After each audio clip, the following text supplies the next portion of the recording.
يا كابتن حسين صح النوم.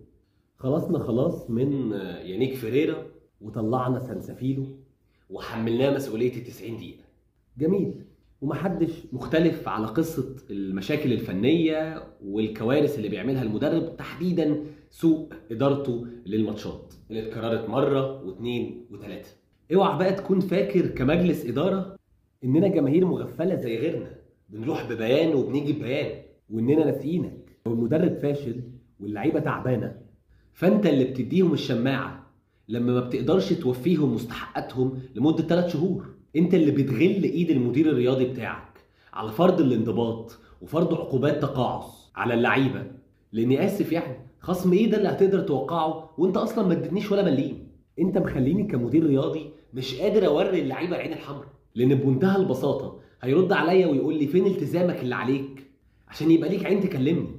انت اصلا كمجلس اداره السبب الاوحد اني ما عرفتش اجيب مدرب الا المدرب اللي موجود ده، لان امكانياتي الماديه ما تسمحليش اجيب مدربين بكواليتي اعلى من كده، في حين ان المنافس بتاعي بيعرض على مدربين اكتر من 10 اضعاف الفلوس اللي انا حتى مش عارف ادفعها للمدرب. وده السبب برضو اللي مخلي قرار اقاله المدرب تقيل وصعب، لان مين هيجي بالميزانيه دي؟ انت برضو المسؤول الاوحد عن اني ما عرفتش اجيب لعيبه بكواليتي افضل من اللي انا عرفت اجيبهم. طب والحل ايه؟ هتقول لي برضو قصه ارض اكتوبر، الناس عملت اللي عليها وضغطوا على السوشيال ميديا وفي المدرج وفي كل مكان. انت برضو المسؤول عن ايجاد حل بديل.